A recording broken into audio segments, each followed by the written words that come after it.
How is everybody doing? We're good.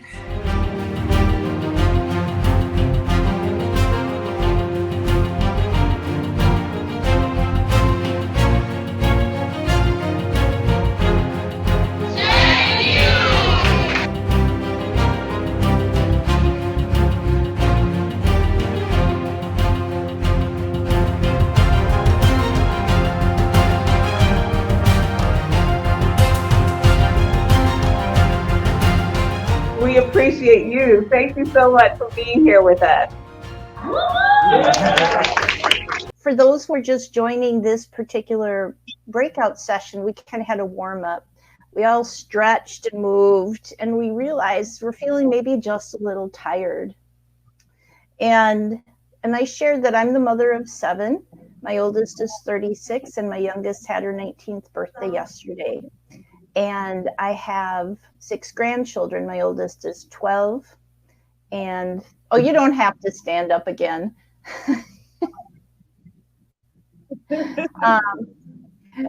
So my youngest grandchild is 2. And so I have an understanding of children and teenagers. And so one of the things we were talking about is feeling tired. We might be tired because we stay up too late. Maybe we're doing schoolwork or other projects or just hanging out with friends. And then we get up early in the morning, and especially like today was a Saturday, and maybe normally you would stay in bed a little bit later. But it starts with 2 things. One, it's an awareness of how you feel in your body. Hey, that's really cool. Thank you. Now I can see more people. So you have an awareness of how you feel in your body. But with that awareness, you get to choose. And the name of this session is Let Your Voice Be Heard. And if you're not aware of how you're feeling in your body, how will you know what your voice is? And so if you are aware that you're tired, but you keep making the same choices, you'll always be going to bed late and waking up early, and you'll always be feeling tired. Is anything I'm making, does that make sense? Yeah. Yes? Okay, thank you. Yes, thank you. So it's really important that in order for your voice to be heard, you understand that you have choices. You have the choice on how to express that voice.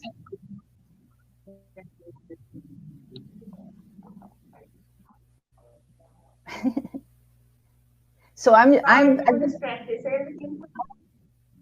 Pardon? Can you repeat that, please? Okay, I wasn't sure if someone was talking to me. So does anybody have any questions or anything they'd like to share based on this? I don't know if you guys have microphones or if you have a place where you can talk so we can all hear.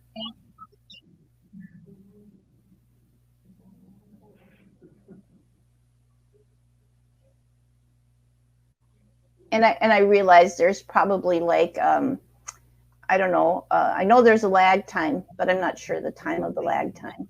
But yeah. So does anybody have any questions, anything they'd like to share? No, you're doing a great job. Oh, thank you.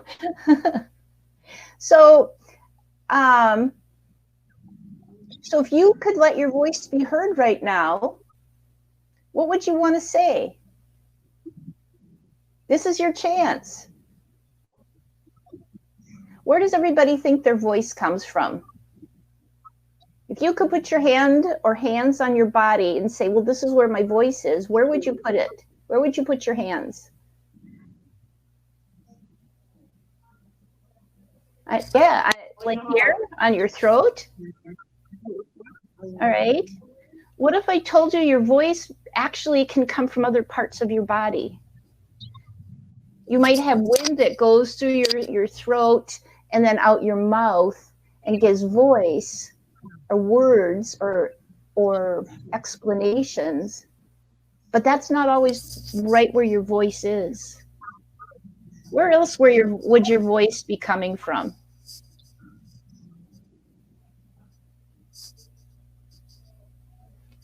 Your voice can come from other parts of your body.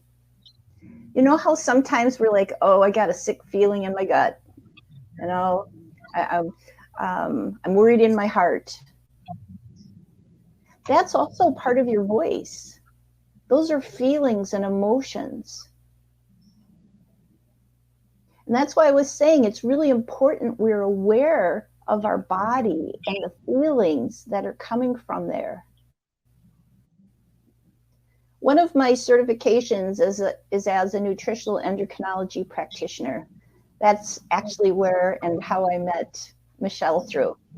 And we learn a lot about the body, the physical body, and the things that can go wrong. People can have thyroid problems or blood sugar problems. But actually, those are the root cause of a lot of these things has to do with the energy and the emotions that go through our body. So if you've got gut issues, chances are you hold worry or something in your gut, right? Right. And we need a way to express that. So, you know, if you're feeling a worry in your gut, but you don't say anything about it, it just will stay there. So if you're feeling that worry in your gut and you go, oh, look at that, I'm feeling worried. Okay, how can I share that with somebody? Do I have a friend or a relative or somebody that I can talk to that says, I got this worry?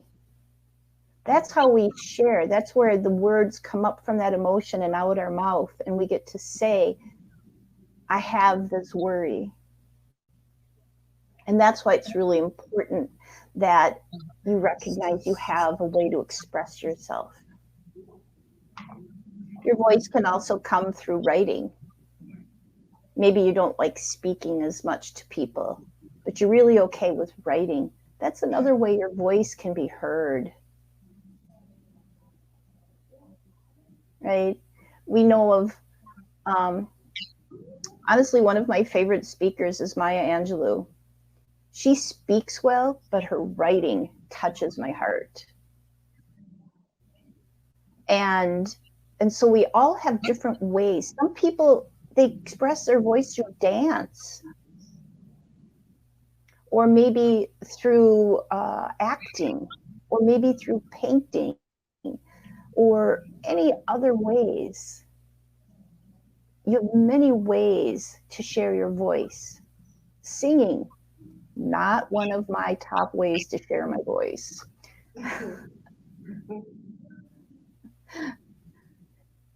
But I want you to just kind of realize we've got this expansion of choices going on.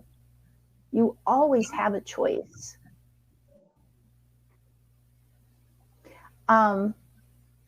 Yeah, to me, that's just one of the greatest gifts of God, is that he gave us choices.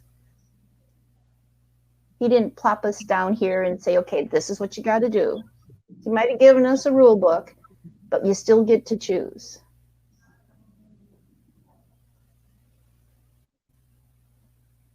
So I want to also, again, give a chance here for people to share and what they're thinking or feeling, or what do you feel is your best way to share your voice?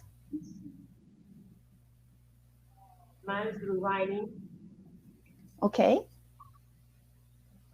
Who said that? Who said that? Thank you.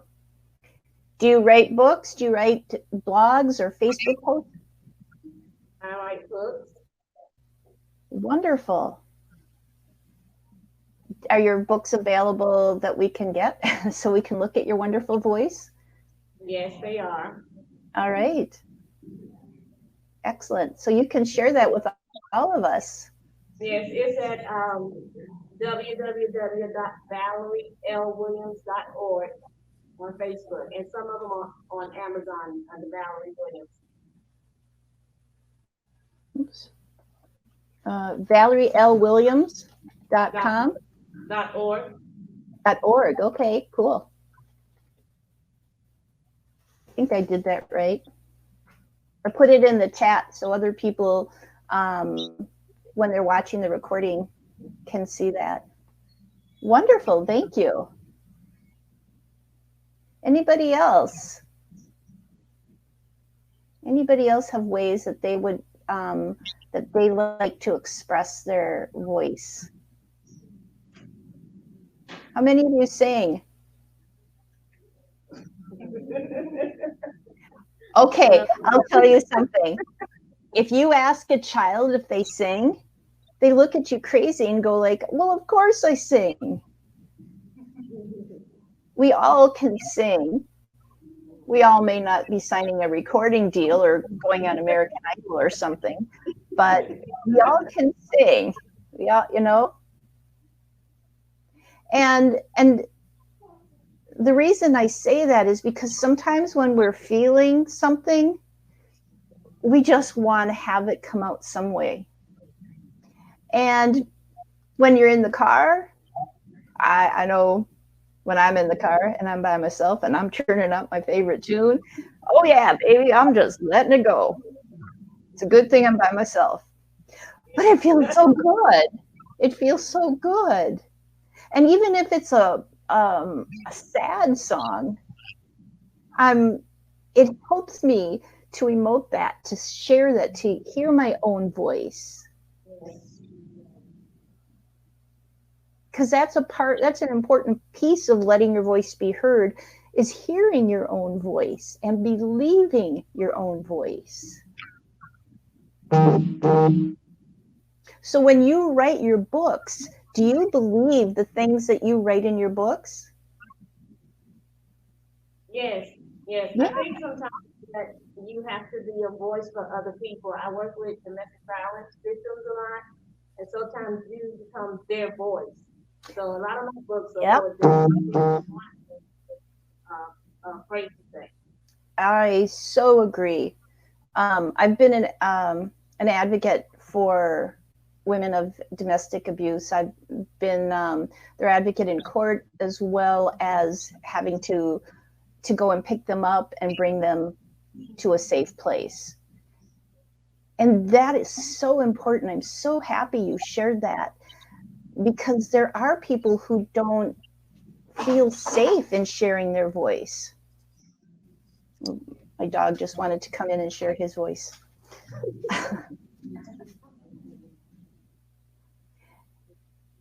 And, you know, when we think what we're doing here today for teens is helping them to be empowered to feel their voice, because they may not have known that. I actually, for 30 years, this last year was my last year, I homeschooled for 30 years. And part of that was because I wanted my kids to have a way to share their voice. It's not that we always agreed on things.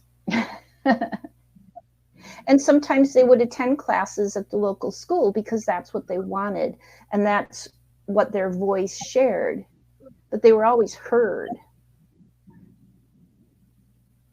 And that, again, is a part of having your voice be heard. Is, you know, there's something called a civil conversation. That's when you listen to somebody not with the idea of changing their mind. You just want to listen to them.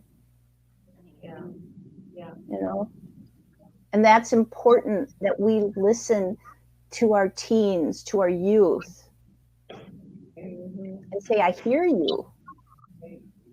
Yes. It doesn't mean I agree with you. It doesn't matter if I agree with you or not. That's not the point. You know, but I learn by listening to my kids and grandkids. And when I'm really open and receptive, I learn more about myself. And for adults, that's kind of what we're here for. We're not here to turn them into mini us's. Right. We're already here. We're doing our job.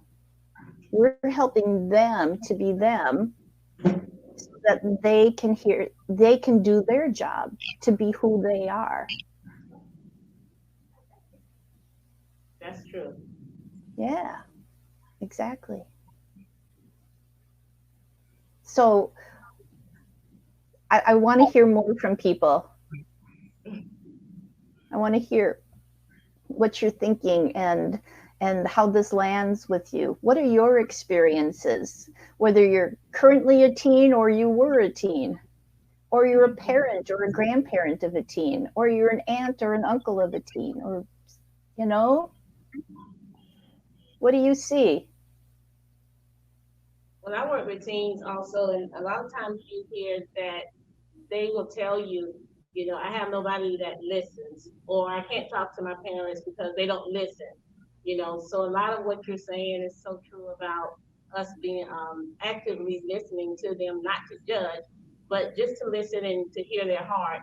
And that will, I think, open the door for them to want to talk to us more, because we're not judging them and not, already just waiting to give them our response and our answer.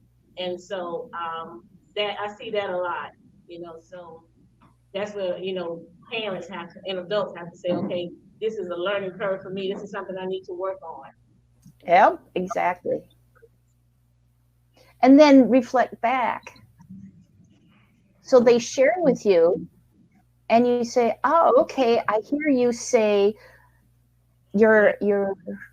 I hear you say, and you don't say you're unhappy unless they say you're unhappy. You just reflect back their exact words. Because then they know they've really been heard.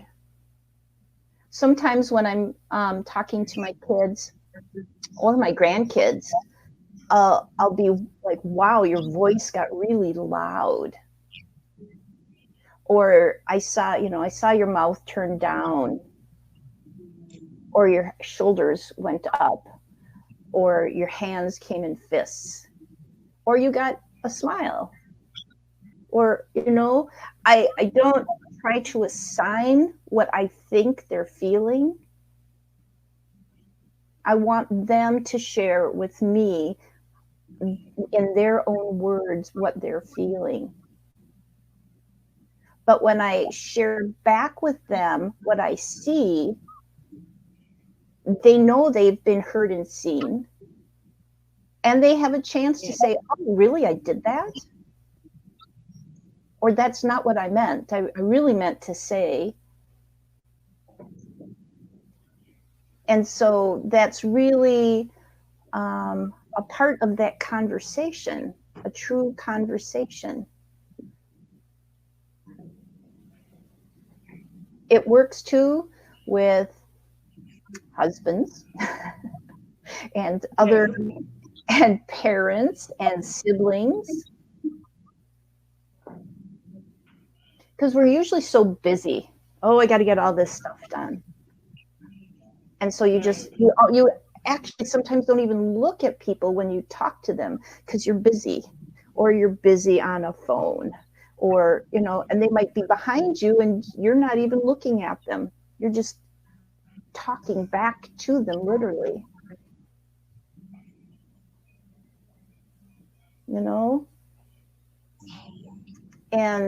And that's why it's really just to be present with somebody. I am looking at that young man and he is just full of energy and moving it and happy. It looks happy to me, joyful. And that's what we need to do, is see we need to see people. I watched 2 of my grandkids before school and after school. And they come in and so I just drop everything. I'm like, all right, let's do this. Right. Right. This is where priorities is also important to understand what is the most important thing in your life. Is it that job project, or is it the relationship with your kids, grandkids, family, friends? And so even though I might be in the middle of something that I think is important for my work, and my grandkids come in and they need me, or my kids or whoever, I will drop it because that's what's my priority. And the people I work with understand that we might be in the middle of talking about something in a session, and my grandkids might come in, even though I have a stop sign on the door, because they just have all this energy and joy and love they want to share. And I'll take maybe 30 seconds and acknowledge them and say, okay, Grandma's in a call right now, and I'll finish talking to you later. And they're like, okay, because they were seen and they were heard, and they know that they are a priority.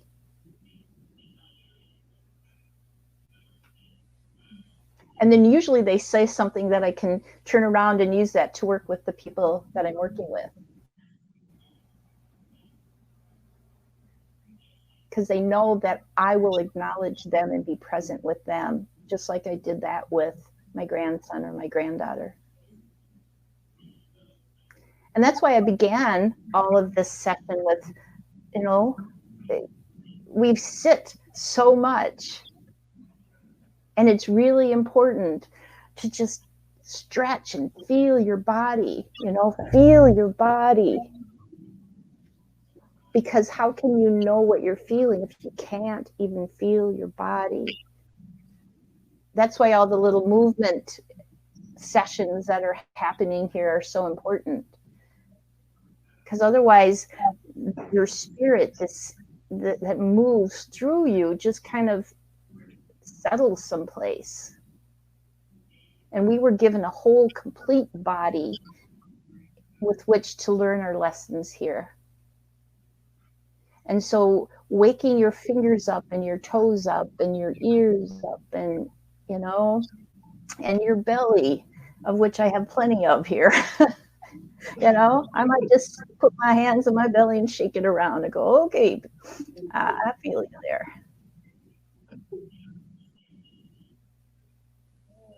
How many of you have a movement practice of some sort? Yeah, great. Wonderful. How do you feel after you do that? Great, good. Yeah, you feel it all moving through you. Yeah.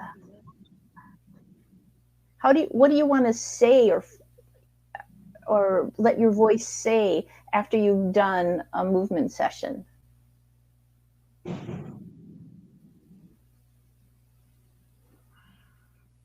Do you feel like saying anything after you're done working out or doing yoga or just going for a walk or whatever? Like a great big exhale. Ah! Yes. Woo!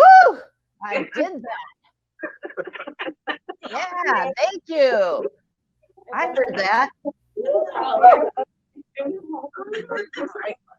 Yes. And that's exactly it. Yes, I did that. Woo. Yeah. And then we're laughing, right? Because we feel that. And we might feel like doing that, but we might not, because it's like, oh, somebody saw or heard me doing that. They think I might be a little crazy. But it's okay. It's okay. I know I do a lot of yoga, and they a lot of breathing, and sometimes, now again, I'm from the north. I will be honest. Northern people don't talk up a lot. They don't share a lot. And so I often feel odd when I'm in a yoga class or go to the gym and work out, and I do like that gentleman did, just go, woo, that felt good. And then everybody's looking at me like, she said something.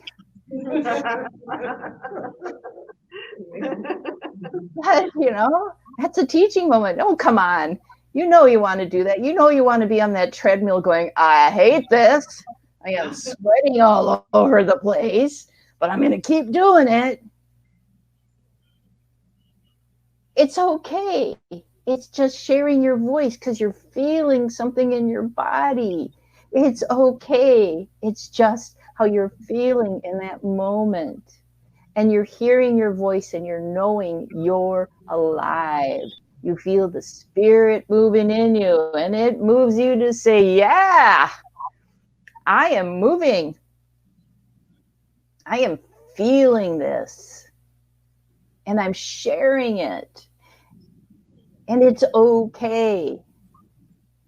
Because if you can do it there, then if a child goes to school and they're confused about a math question, but they're not sure how to ask for it, they know because they've already used their voice in other ways to raise their hand and say, I don't understand this, and feel okay doing that.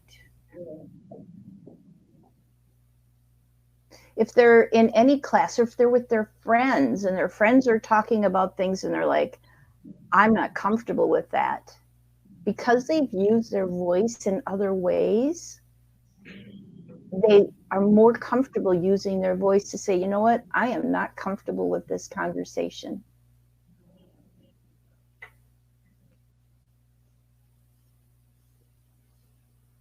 I have an example of that with my own son. He did wrestling, and as I mentioned, I homeschooled, and so he would take the bus with them to practice or some events. And these young men did not speak respectfully about young women. And my son would not participate in that. He would actually sit in a completely total separate area. But when they would come over and they'd tease him, he would stand up and say, what you're saying is not right. And that's what we need people to do, is to share how they feel, to be comfortable with their own voice. And whether that's speaking or writing or singing or being in a play or doing pottery or painting or knitting or whatever it is you do that expresses who you are, we need to be comfortable with it because it's who we are.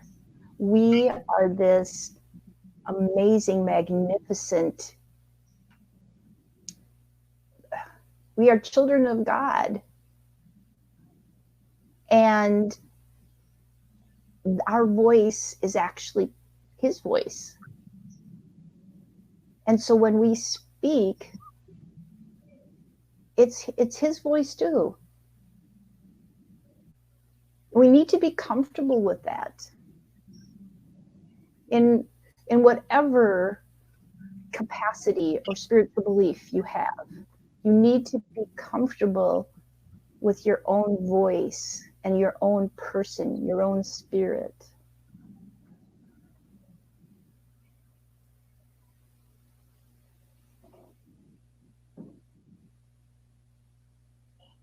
So what's percolating in our brains here?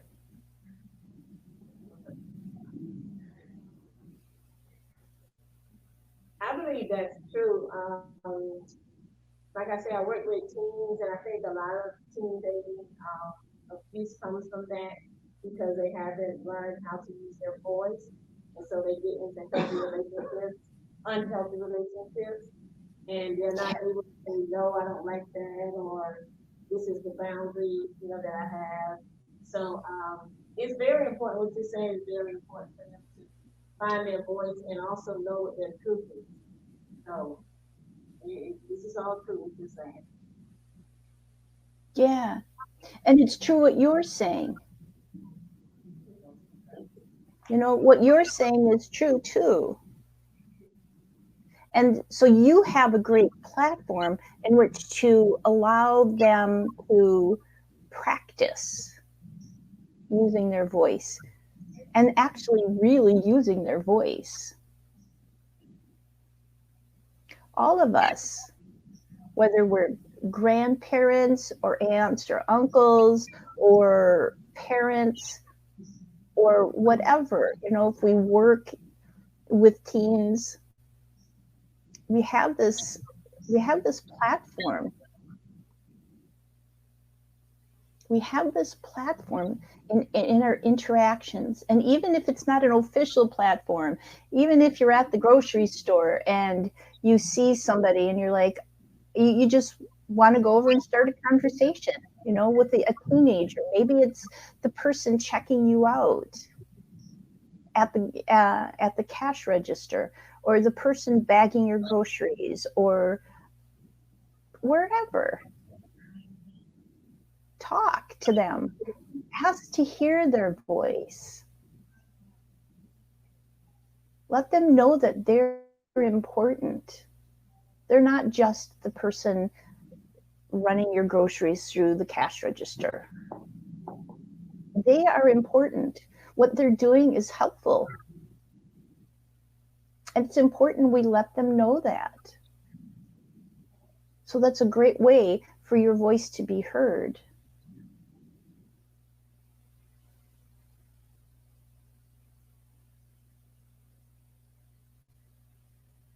Anybody else have something they'd like to share?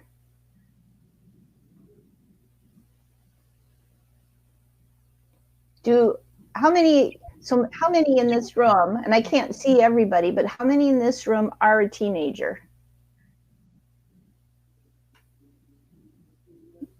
Nope. I can't see. Are there teenagers in the room? In the back. In the back, okay. So how many here have teenagers that they interact with? Like, are you a grandparent? Yeah. Okay. Grandparents have a wonderful role. I've just been discovering since my oldest grandson, who's now 12, that my relationship with him is different than it is with my children. It's a special relationship. We get to give them a place to really speak. So we have a special commission to be there, to ask them, how are you feeling? What's going on? You know, especially these days when a lot of interaction is done virtually. And they're not actually like maybe looking at you. Maybe they're looking down at their phone while they're talking to you. I went and saw my grandson yesterday, and he has some game he was playing, and I, hi Noah. He was, hi Grandma. Didn't look at me. I said, hi Noah. He said, hi Grandma. Didn't look at me. I said, hi Noah. And then he looked at me. He said, hi Grandma. I said, oh, thank you so much for looking at me. And then he just laughs and shakes his head.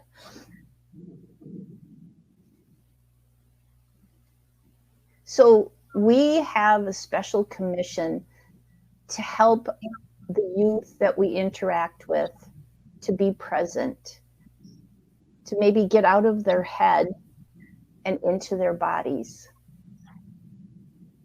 How are you feeling? And they might say something offhand. No. How are you feeling?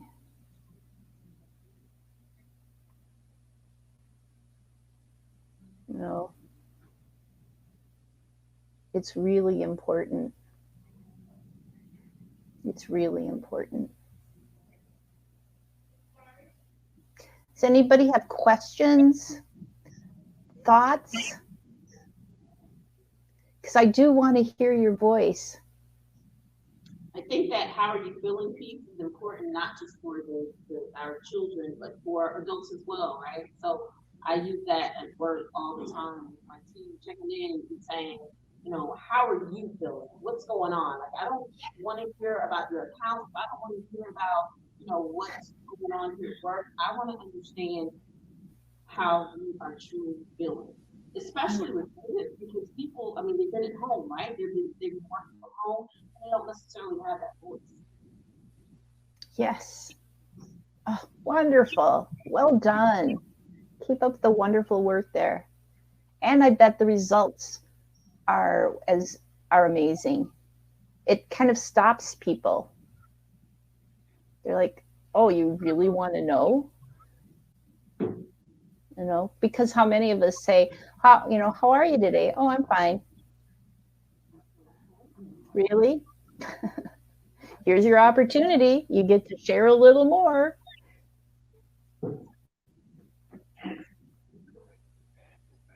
I have some people I warn when I say, how are you feeling? And they say, oh, I'm just fine. How are you? And I'm like, do you really want to know? I'm happy to tell you. And then they go, okay.